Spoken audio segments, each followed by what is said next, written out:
The moment my daughter was born, my husband looked me straight in the eye and said, "She's not mine.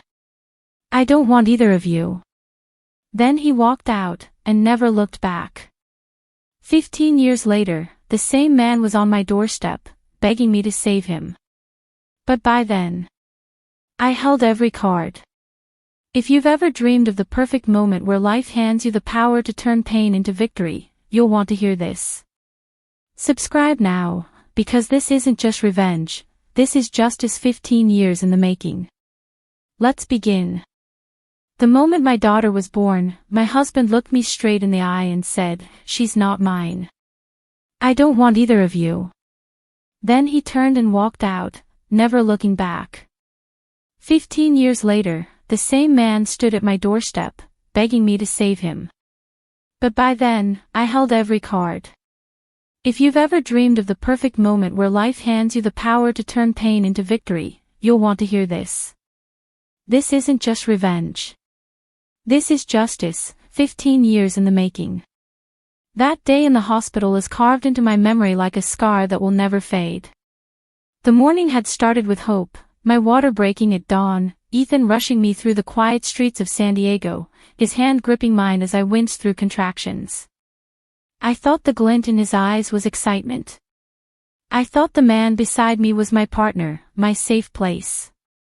Hours later, under the fluorescent glare of the delivery room, my daughter Sienna arrived, a perfect, wailing miracle wrapped in a hospital blanket.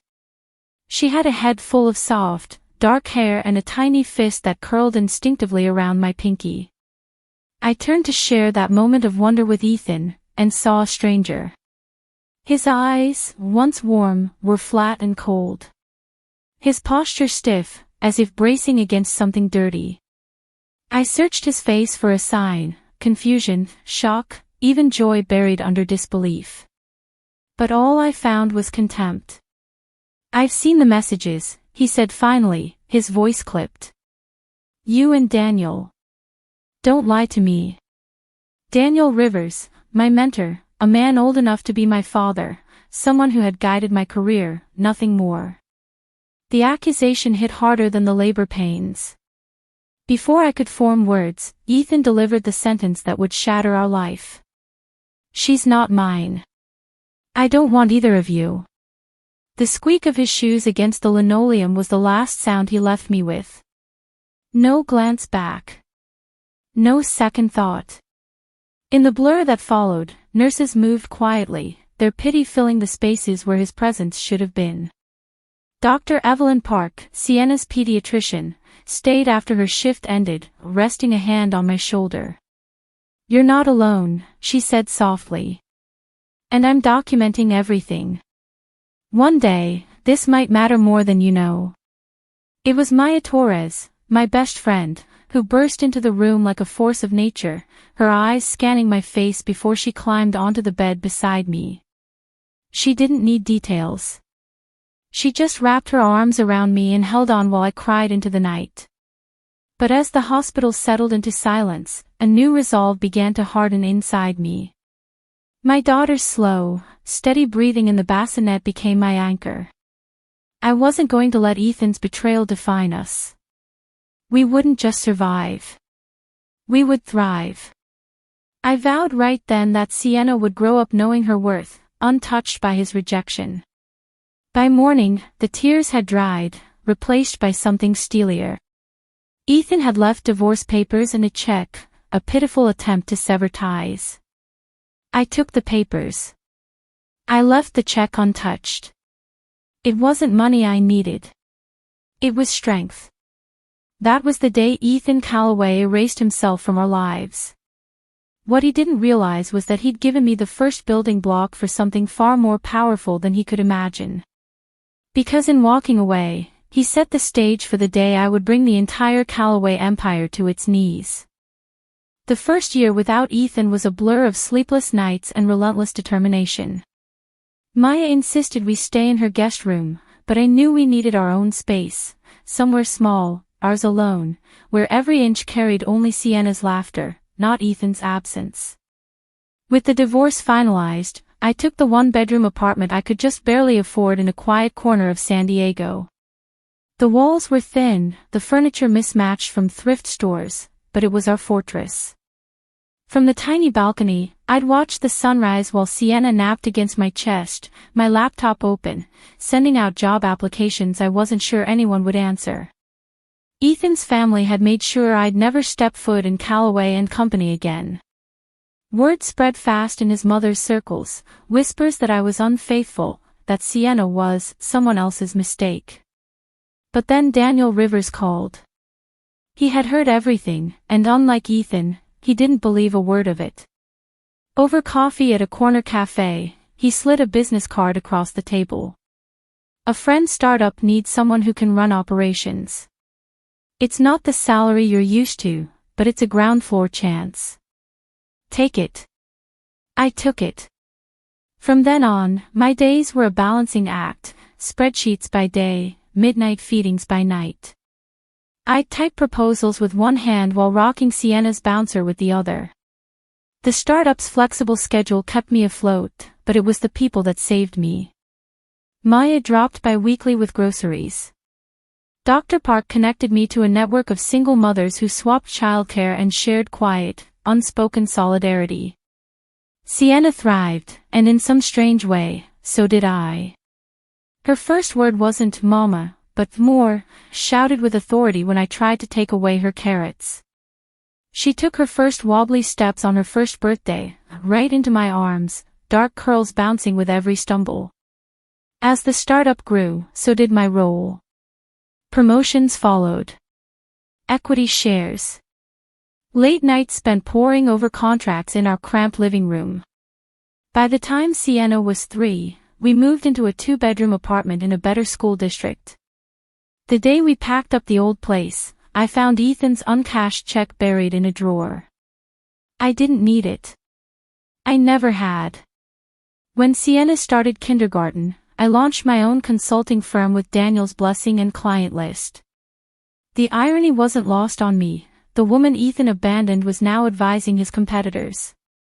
And our office view. Directly across from Callaway and Company's glass tower. Every morning, as I sipped my coffee and looked at that building, I felt a quiet satisfaction. Not revenge. Not yet. Just proof that we could stand tall without him. The years passed, and Sienna became more than my daughter, she was my co-conspirator in building a life. She won science fairs, led her soccer team to championships, and never once asked about the man who left her.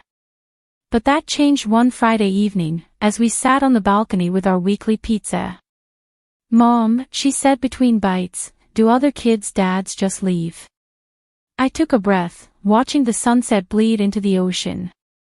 "Sometimes people make choices they can't take back," I told her gently. "Those choices say more about them than about us." She thought about it, then smiled. "Well, he made a stupid choice. We're awesome." That night, as I tucked her into bed, I realized something.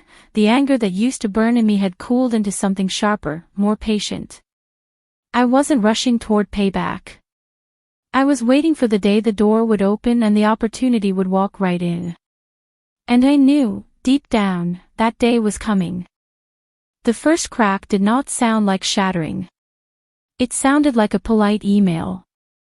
Subject line: Inquiry for discreet consultation. The sender used a personal account with no signature, but the writing carried the weight of someone used to boardrooms and private clubs. "We have heard of your results with mid-market firms in transition. Would you consider an off-record conversation about a legacy corporation facing ethical and structural risk?" Legacy corporation. Ethical risk. The clues lined up like dim runway lights. From the window of my office, the Callaway Tower stared back at me, a sheet of mirrored glass catching the late sun. I watched the reflection of gold slide across its surface and felt a click inside my chest. Not fear. Alignment. I chose a hotel lobby with high ceilings and too much marble. The kind of place where secrets could drift to the chandeliers and stay there forever. He arrived 5 minutes early. Silver hair. Steady hands. A watch that belonged to a different era. He introduced himself as Thomas. I knew that name, even before he said the last one. Calloway. His voice was smooth but tired. I am not here to defend my son, he said. I am here because a house built on control always falls inward. Veronica is trying to sell pieces of the company to cover the rot. When the light hits the walls just right, you see what is underneath. He set a flat leather folder on the table between us. He did not push it toward me. He waited, giving me the choice. I opened it. Emails. Expense reports. A draft environmental assessment that had never reached the board. Transfers to a private investigative firm with a note in a tidy hand. Confirms subject movements. Establish impropriety. The dates aligned with the final months of my pregnancy. I kept my breath even. My fingers did not tremble. He noticed anyway.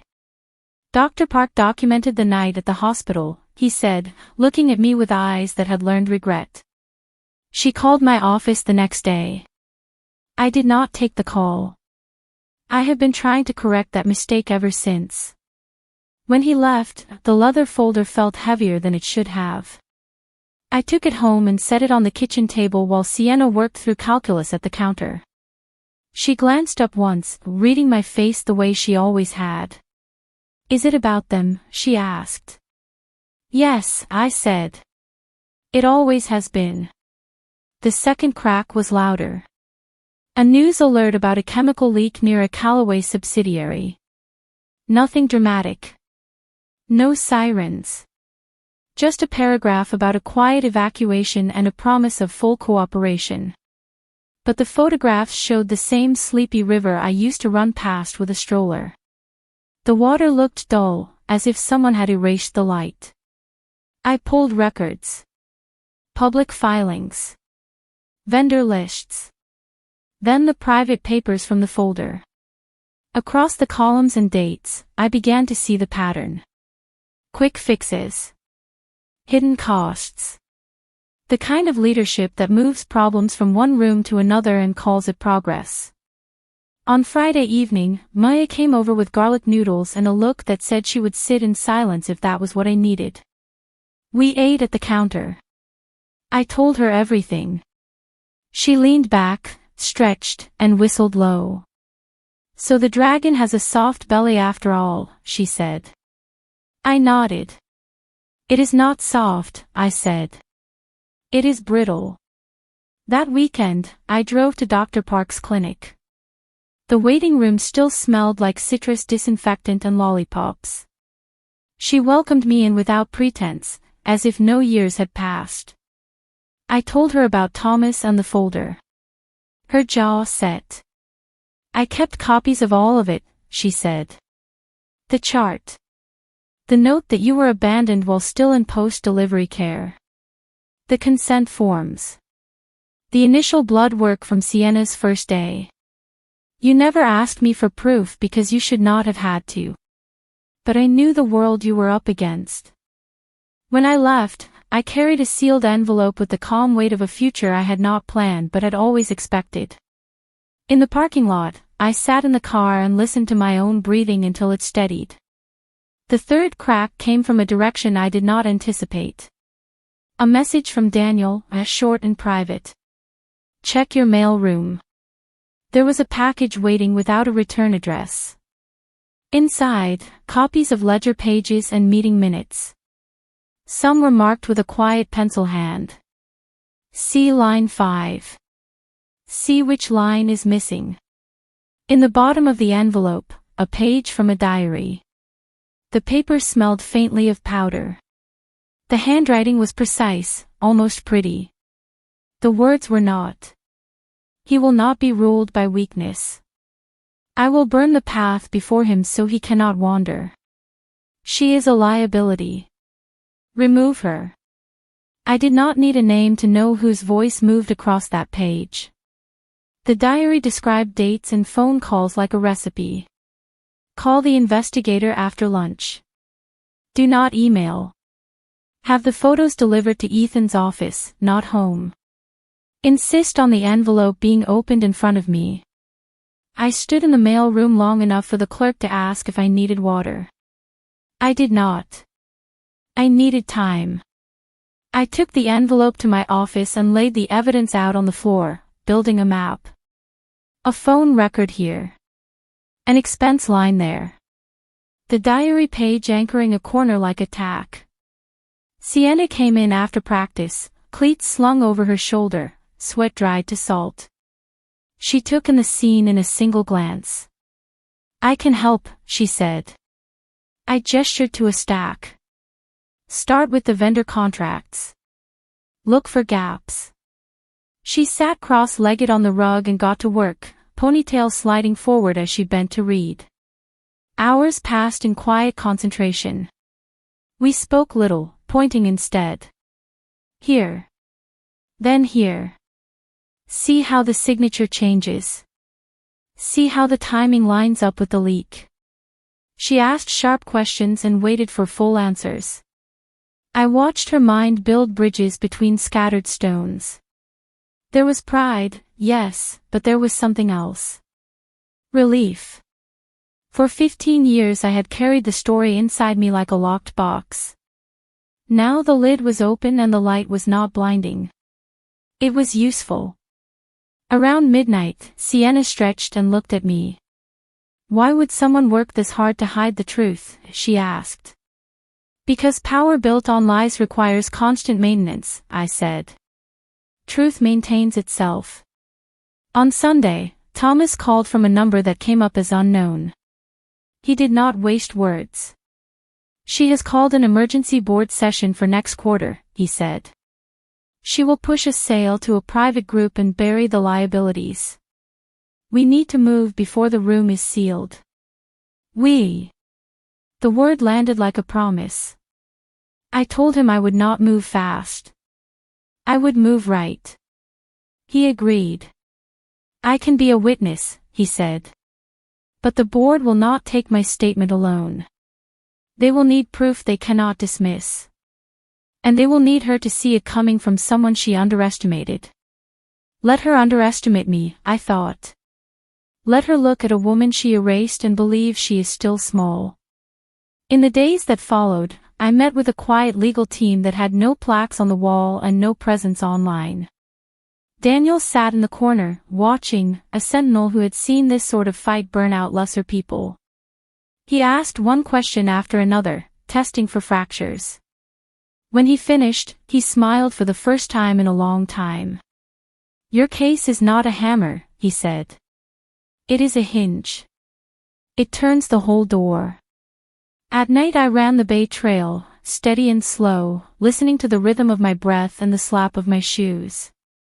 I remembered the hospital room, the way the fluorescent light had flattened the world, and I realized why the memory no longer owned me. I had replaced helplessness with process.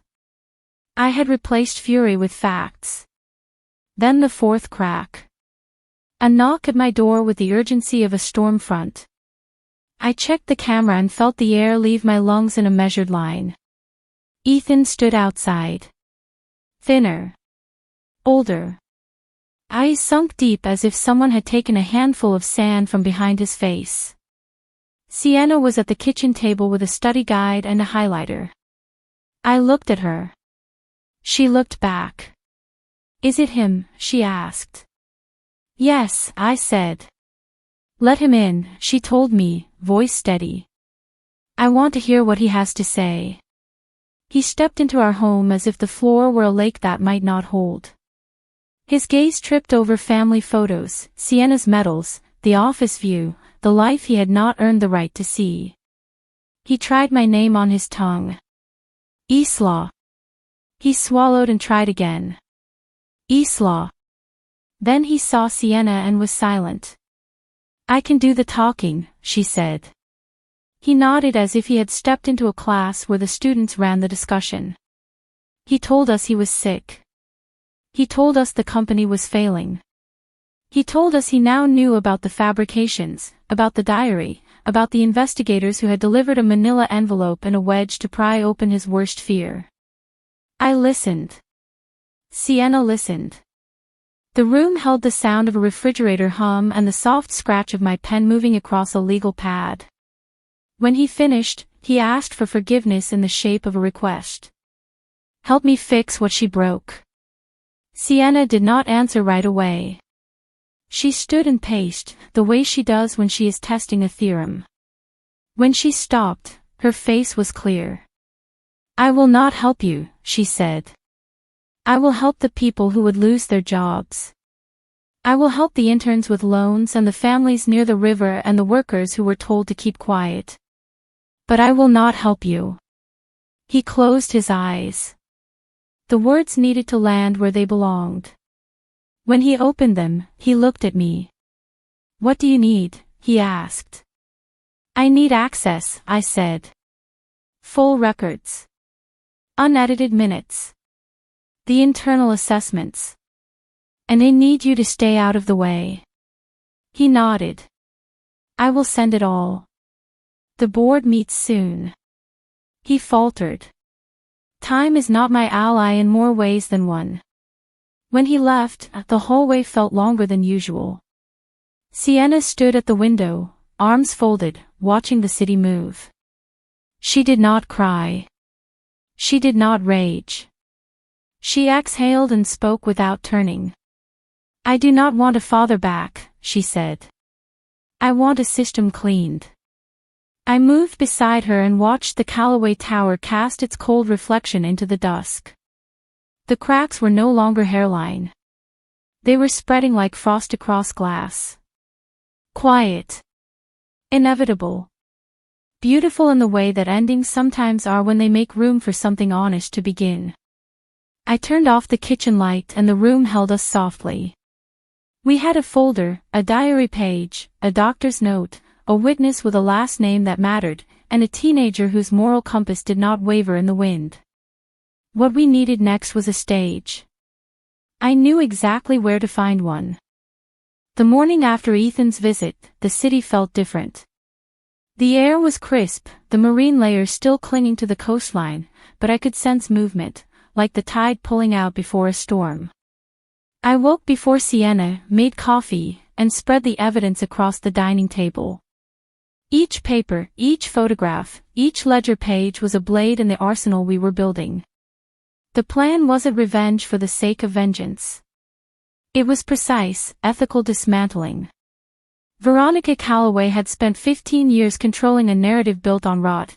I intended to make her own lies the rope she would hang herself with. Maya arrived just after sunrise, wearing her "I'm not leaving until this is done" sweatshirt.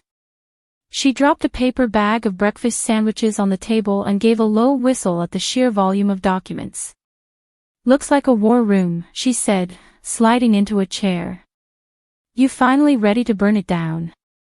I shook my head. No. We're going to rebuild it, and she's going to watch. Step 1 was verification. Every document had to be cross-checked, every claim backed by more than one source. The diary pages from Veronica needed forensic handwriting analysis, the financial reports had to be authenticated through independent auditors. Dr. Park came by mid-morning with a USB drive containing Sienna's original birth records and Ethan's absence documented in her notes. She also brought something I didn't expect, audio files.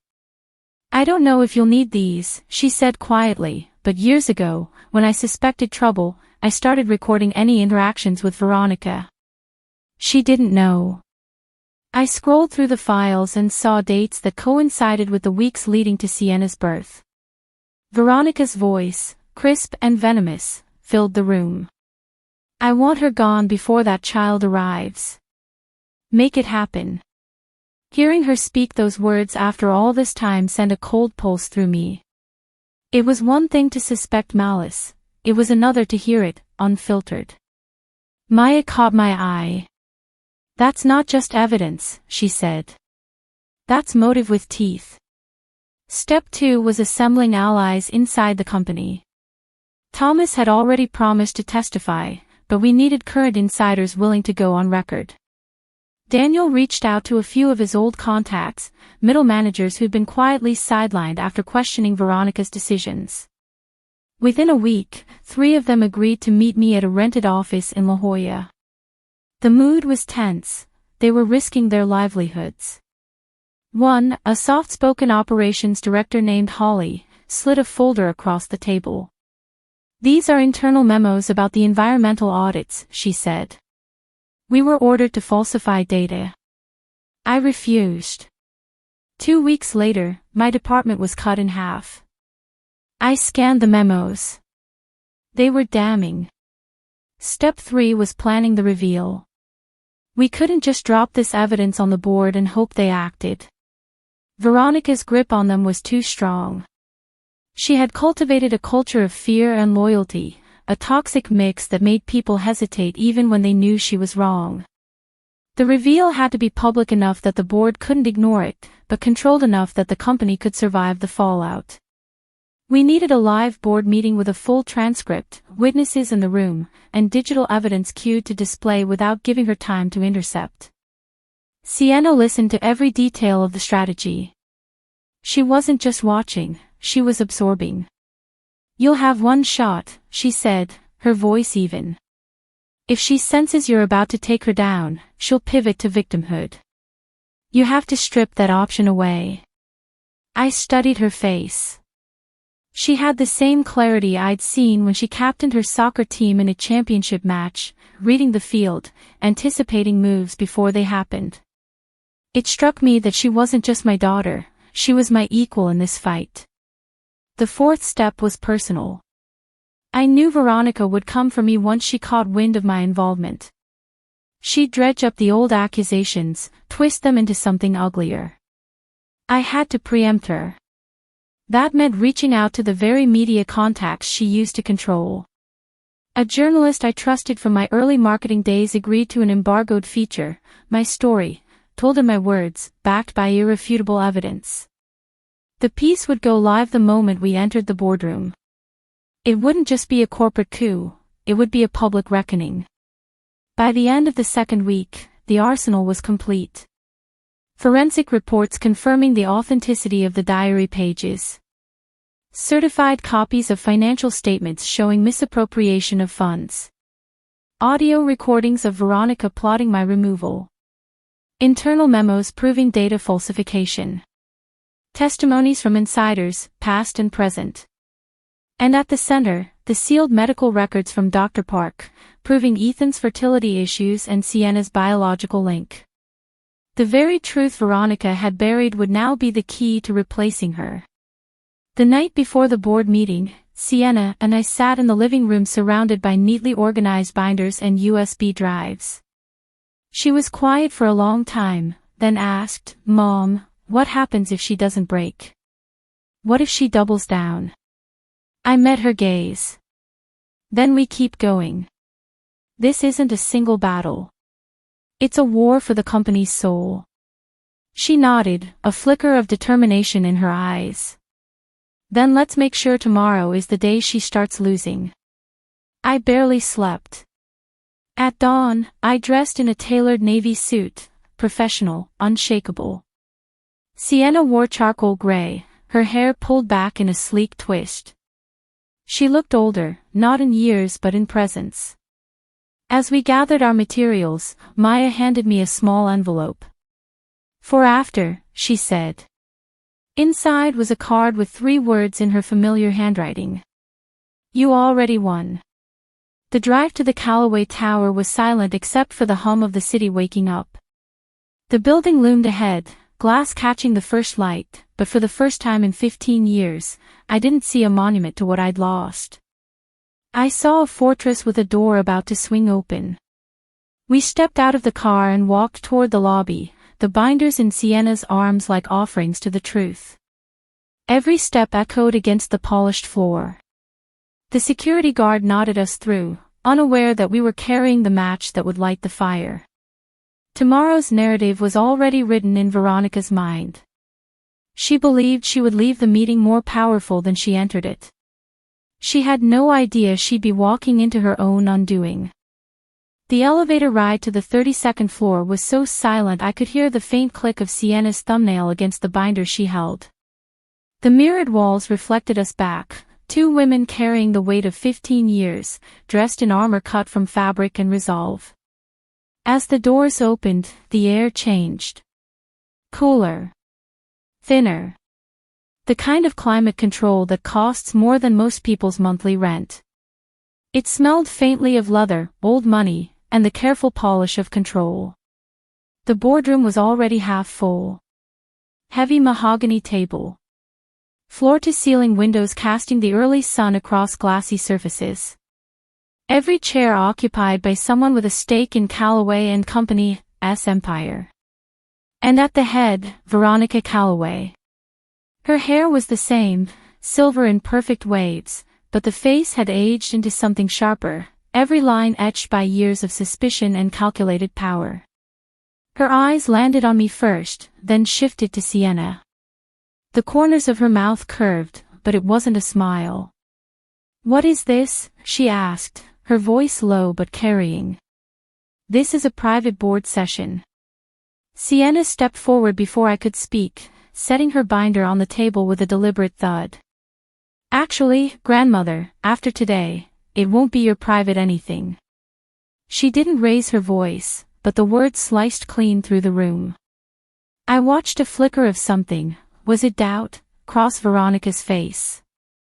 At precisely 10 o'clock, Thomas entered with two men from our legal team. One set up a slim laptop at the far end of the table. The other placed sealed envelopes in front of each board member. Daniel arrived moments later, nodding to me as he took a seat beside Holly, the operations director who had risked her career to be here. Veronica's gaze swept the room like a searchlight. "I see," she said finally. "A little coup, then.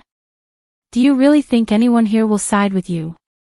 Sienna leaned forward, elbows on the table, voice steady. "I don't need them to side with me, grandmother. I just need them to see the truth in a way they can't ignore or spin." She nodded to me. "Mom." I opened my binder and began with the foundation, the medical records from Dr. Park, authenticated and notarized, proving Ethan's long-standing fertility issues and Sienna's paternity. I slid the first set across to the chair beside Veronica. No commentary. No embellishment. Just the fact that her entire premise for erasing us had never been medically possible. Murmurs started down the table. Veronica tapped one manicured nail against her folder, expression tight. "Fabricated," she said flatly. "She's always been clever." Daniel's voice cut in, measured and calm. "The signatures are from two independent physicians, plus the hospital's own records. If you claim fabrication, you'll be accusing your own corporate medical provider of fraud." He let the silence that followed sink deep. Next, we rolled out the diary pages, 3 in total, each verified by handwriting experts. The neat lines detailing her instructions to investigators, her insistence that Ethan open the envelope in front of her, her note that I would not raise a Callaway child. Board members leaned closer, eyes scanning the meticulous cruelty in her own words. Veronica's tone sharpened. "Old grievances. Irrelevant to the matter at hand." "That would be true," Sienna said evenly, "if your misconduct ended 15 years ago. But it didn't." She gestured to Holly, who slid forward the internal memos about falsified environmental audits. Side-by-side comparisons lit up the wall screen, the real data versus the altered report sent to regulators.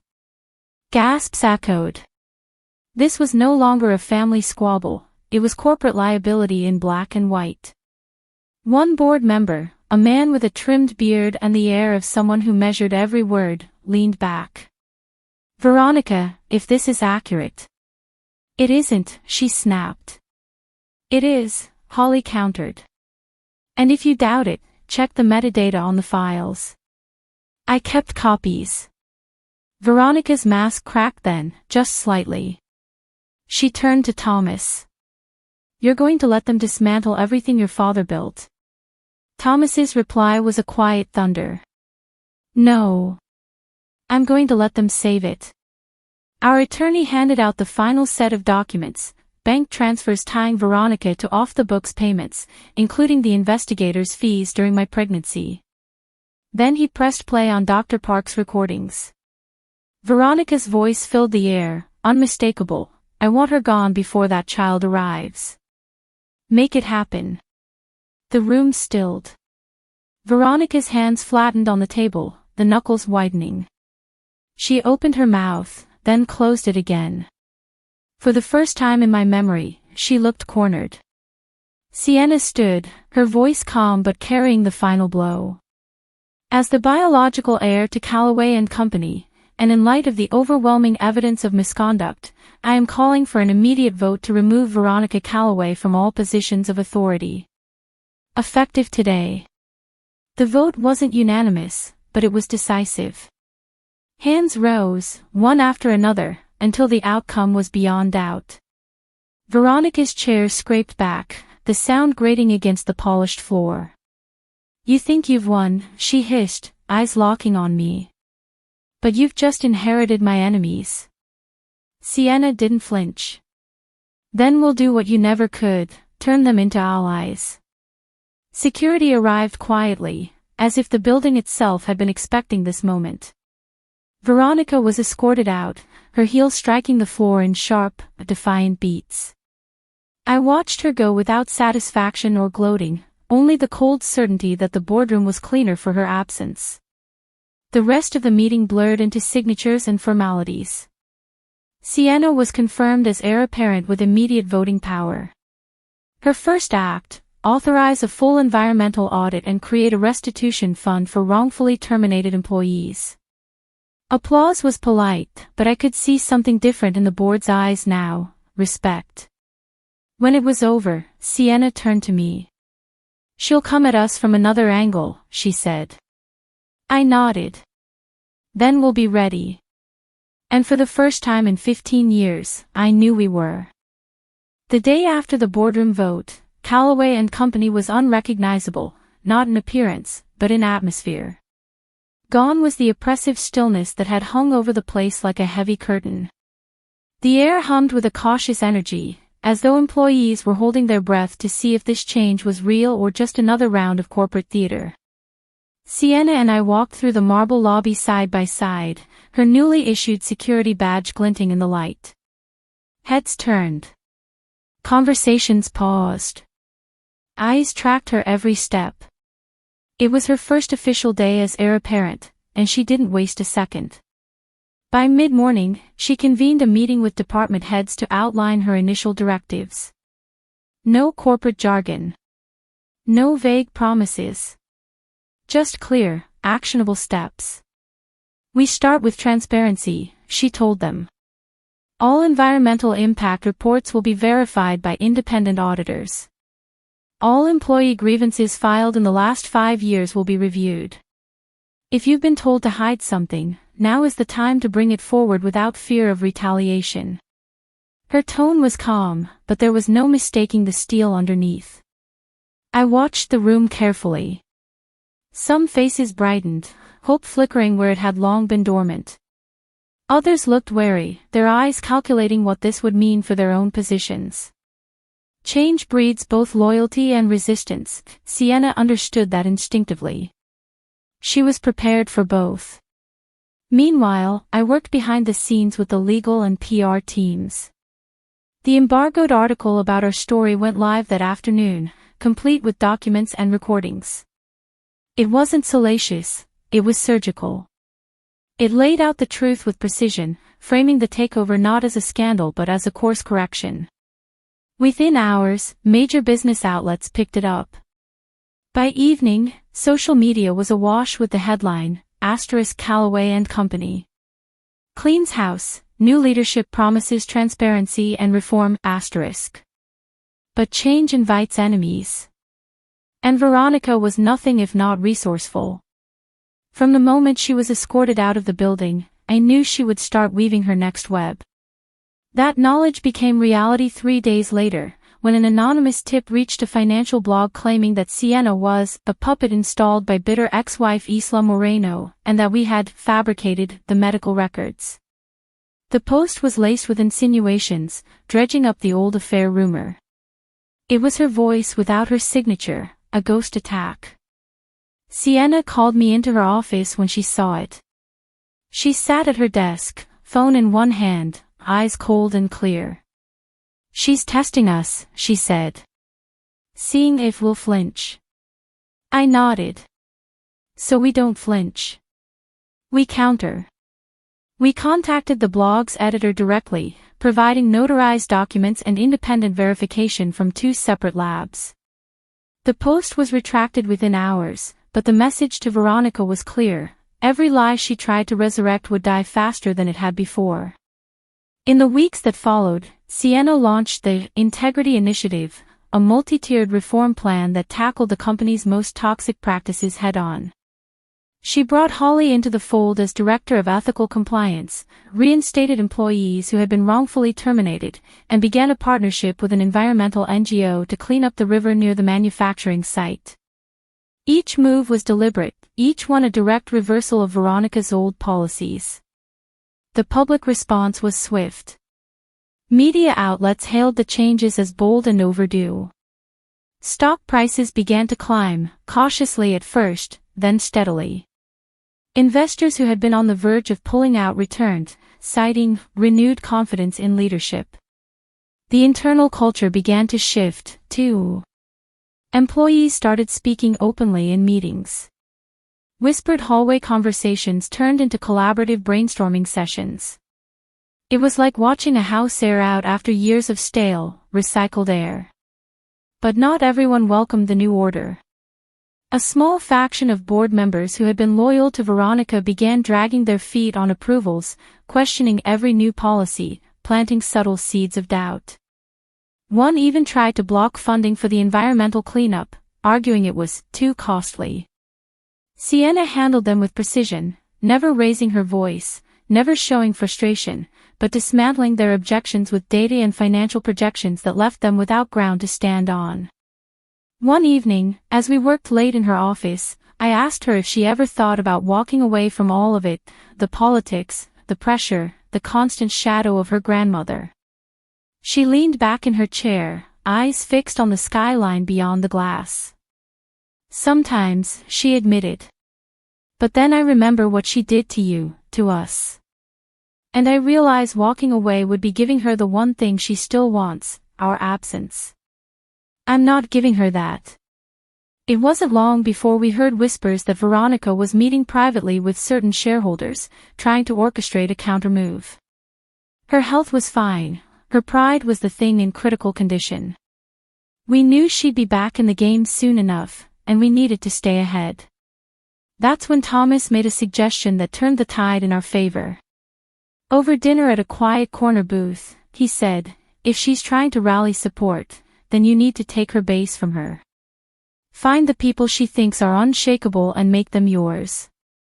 He offered to arrange discreet meetings with key stakeholders who still held loyalty to the Callaway name, people who, until now, had only heard Veronica's version of the story. It was a smart move. We spent the next month quietly winning over those allies, armed with evidence, vision, and the undeniable fact that under Sienna's leadership, the company was thriving. One by one, they shifted their allegiance. By the end of the month, Veronica's support within the board had dwindled to almost nothing. Still, I knew better than to underestimate her. She had built her life on the belief that control was the only way to survive, and people like that don't go quietly. She would strike again, more carefully this time, and with sharper teeth. As Sienna signed off on another round of reforms late one Friday, she glanced up at me. "You know she's going to come at us hard, right?" she said. "Harder than before." I met her gaze. "Yes. And that's when we'll finish what we started." The room was quiet for a moment, the city lights flickering beyond the glass. Then Sienna smiled, a slow, deliberate smile that mirrored my own. The kind of smile you give when you're not afraid of the fight ahead, because you've already chosen your battlefield. Veronica thought the boardroom was the end of the war. She didn't realize it was just the opening move.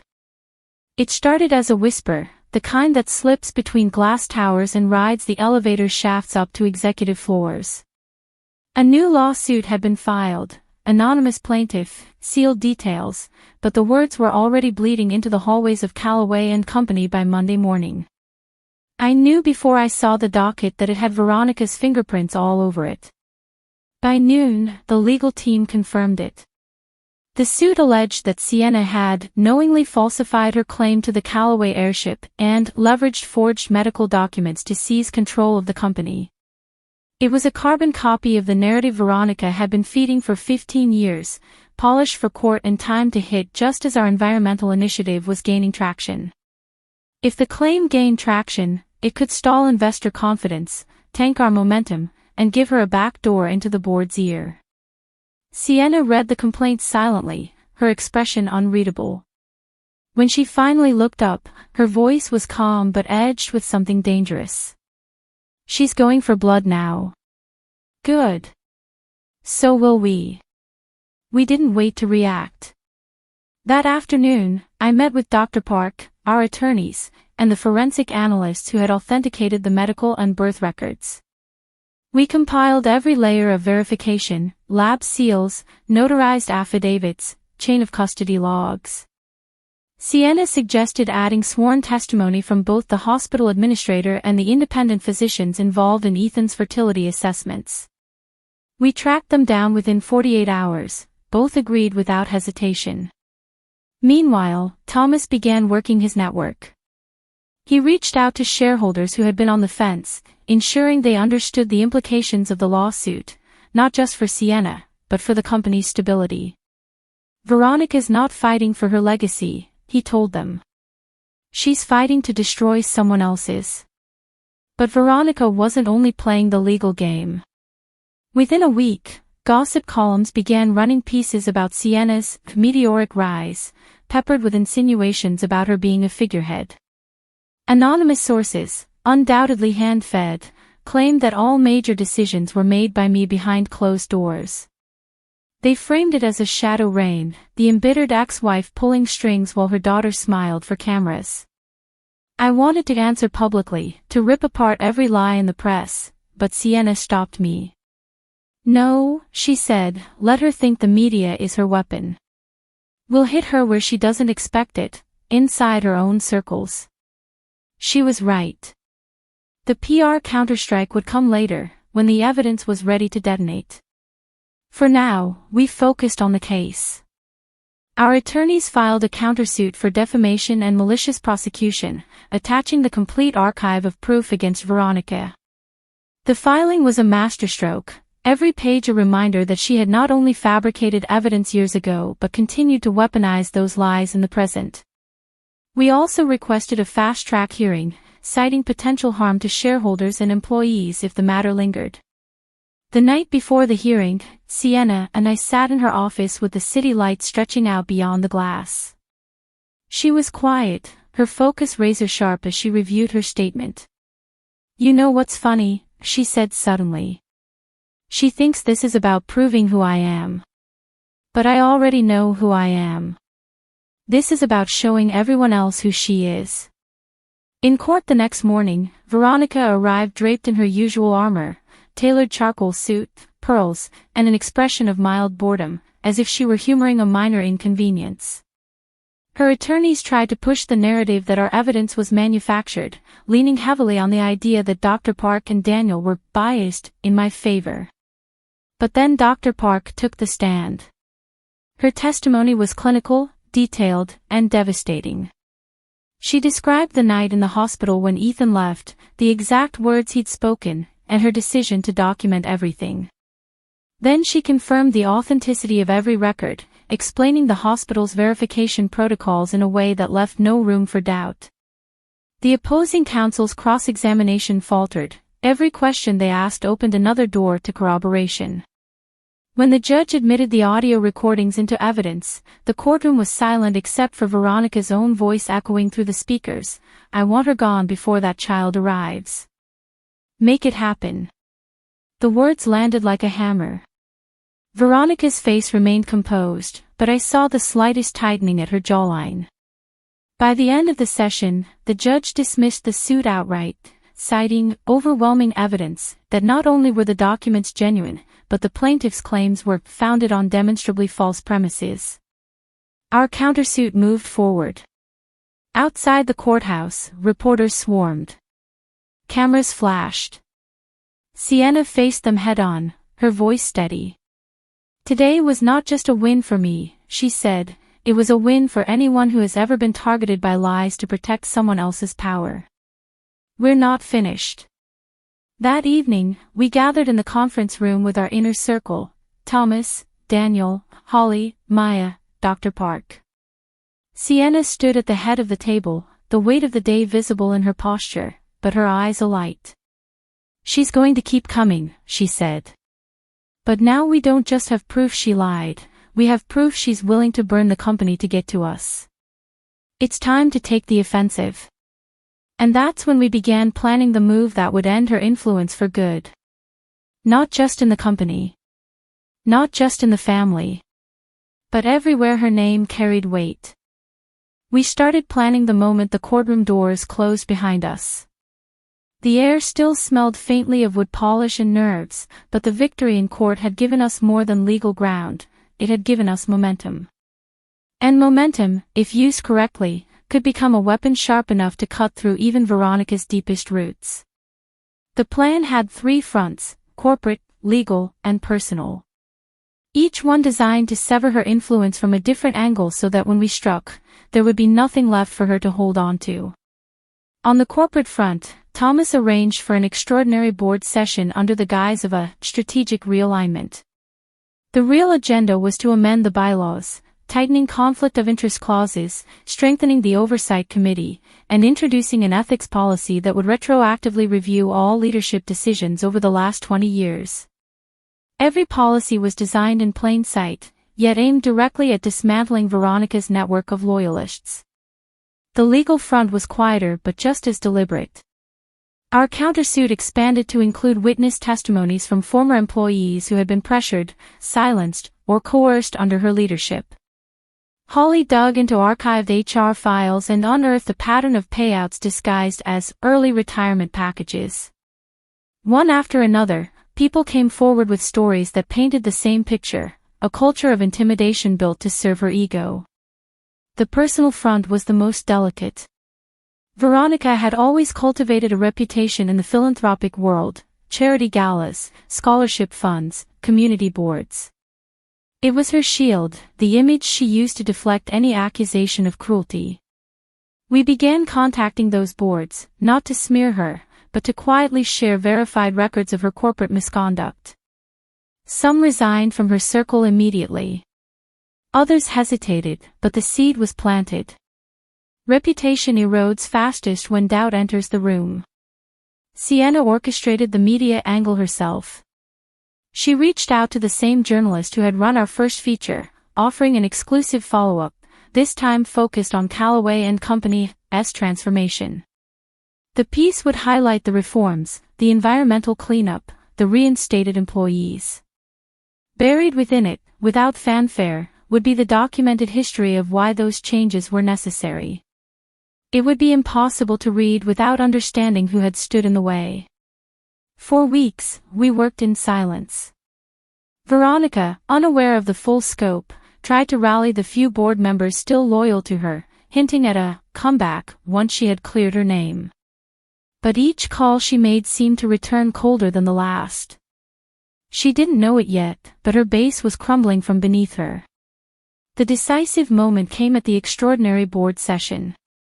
Sienna and I arrived early, placing neatly prepared binders at each seat. Veronica entered minutes later, wearing her usual mask of control, though I caught the quick scan of the room as she noticed certain allies missing. She sat, spine straight, hands folded. Thomas opened the meeting. We are here to discuss necessary changes to ensure the company's long-term stability and integrity. He glanced at Sienna, who stood and began her presentation. Slide after slide, she detailed the new policies, framing them as safeguards for the company's future. Her delivery was precise, professional, almost surgical. No accusation. No venom. Just the truth presented as inevitability. When the amendments came to a vote, Veronica's voice was the only one opposing. It didn't matter. The motion passed with a clear majority. The Oversight Committee now had authority to review past decisions and impose sanctions, including barring individuals from any future role within the company. Veronica's face hardened. "This is a witch hunt," she said, her voice sharper than glass. "You may think you've won, but you've stripped this company of the very people who made it strong." Sienna didn't blink. "No," she said evenly, "we've stripped it of the people who made it dangerous." The final blow landed 2 days later. The follow-up article went live, the headline "A Clean Blade, asterisk from scandal to reform, how Callaway and Company rebuilt itself from within, asterisk." The piece was overwhelmingly positive about the company's future, but it pulled no punches about why reform had been necessary. Every claim about the past was backed by documentation, audio, and testimony. There was no defamation, only an unbroken chain of truth. Calls to her charity boards followed within hours. Some removed her name from their mastheads. Others announced leadership changes that just happened to coincide with her departure. Her invitations to the city's inner circle events dried up like water in the desert. The shield was gone. That evening, Sienna and I sat in our apartment with the city glowing beyond the balcony. She had her legs curled under her, a mug of tea in her hands. "It's over," she said quietly. Not a question, just the recognition of a fact. "Yes," I said, though I knew Veronica would still resent, still scheme in smaller ways. But in the arenas that mattered, corporate, legal, and personal, her reach was broken. Sienna looked at me for a long moment. "You know what the best part is?" she asked. "We didn't have to become her to beat her." I smiled. She was right. We had used her weapons, control, reputation, influence, but wielded them with truth instead of deceit. And in the end, that had been enough to end her reign. Veronica Callaway had built her life believing she could never be outmaneuvered. She'd been wrong. And the lesson she'd learned was one she could never undo. The week after Veronica's fall was strangely quiet. The kind of quiet that follows a storm, when the wind has stopped but the air still tastes like rain. For the first time in months, there were no emergency meetings, no late-night strategy calls, no urgent folders spread across the dining table. But the absence of chaos didn't mean there was no unfinished business. Ethan called on a Thursday afternoon. His voice was thin, the sound of a man whose body was losing the race against time. "I'd like to see you," he said. "Both of you. Please." I hesitated, the old reflex to protect Sienna kicking in immediately. But before I could answer, she shook her head, not in refusal, but in certainty. "We'll go," she said. "It's time." We met him at a hospice facility overlooking the bay. The smell of salt air drifted in through the open window, mixing with the sterile scent of antiseptic. He was thinner than the last time we'd seen him, his skin almost translucent, but his eyes, though tired, were clearer than I'd ever seen them. Sienna pulled up a chair beside his bed. "You watched what happened," she said, skipping past pleasantries. "You saw the truth." Ethan nodded slowly. "I saw more than that. I saw what you've become, Sienna. What your mother built when I wasn't there to help." His gaze shifted to me, full of regret. I thought I was protecting myself from pain back then. I didn't realize I was creating a different kind of pain, one that would follow me forever. I stayed quiet. There were things I could have said, about how easy it had been for him to believe the worst, about how he'd chosen fear over family, but I wasn't here for vindication. Not anymore. This was his reckoning, not mine. I can't change what I did, he continued, his voice breaking. But I want to leave you something, both of you. Not because I think it makes up for anything, but because it's the only way I know to make sure you can keep building what you've started. He reached for a folder on the bedside table and handed it to Sienna. Inside were legal documents transferring his remaining shares in Callaway and Company directly to her. Sienna glanced at me, her face unreadable. "Thank you," she said finally. "But this isn't about the company anymore. I'll take these shares to protect what we've done, not to hold on to your legacy. That's something you have to make peace with on your own." He smiled faintly, as if the honesty was a relief. "Fair enough." The conversation drifted to lighter things, her plans for expanding the environmental programs, my consulting work, the travel Sienna wanted to do once the dust settled. But underneath it all, there was a current of unspoken truth: this was goodbye. When we left, Sienna stopped in the hallway and looked out at the bay. "I don't forgive him," she said quietly. "But I understand him now. And that's enough for me." I nodded. Sometimes understanding was the closest we could get to closure. Back at the office, life moved forward. The company was thriving under the reforms, investor confidence solid, employee morale higher than it had been in decades. The Integrity Initiative was becoming a case study in corporate ethics, and Sienna was invited to speak at 2 international conferences. Yet, despite all the accolades, she stayed grounded. She insisted on spending Friday afternoons in the field, visiting cleanup sites, talking to employees, making sure the work we promised was actually being done. One evening, as we walked through the lobby together, Holly pulled me aside. "You know, I think the real change isn't just in the company," she said. "It's in the people who work here. They've seen what it looks like to stand up to power and win without becoming corrupt in the process. That's rare." Later, Sienna and I sat on the balcony of our apartment, the city lights stretching out like a constellation at our feet. She was quiet for a long time before speaking. "You know, Mom, when I was little, I used to think revenge meant destroying the person who hurt you. But now I think it means outlasting them. Outgrowing them. Building something they could never have imagined." I smiled, feeling a weight lift in a way I hadn't expected. That's exactly what we did. And for the first time in 15 years, I realized the story wasn't about Ethan leaving or Veronica trying to erase us. It was about what we became in the space they left behind. 6 months after the boardroom coup, Callaway and Company looked nothing like the company Veronica had ruled with an iron grip. The glass tower still stood over the city, but inside, its heart had changed. Open-floor collaboration spaces replaced the shadowy corner offices where deals were struck in whispers. A rooftop garden bloomed with vegetables and herbs, maintained by employees during lunch breaks.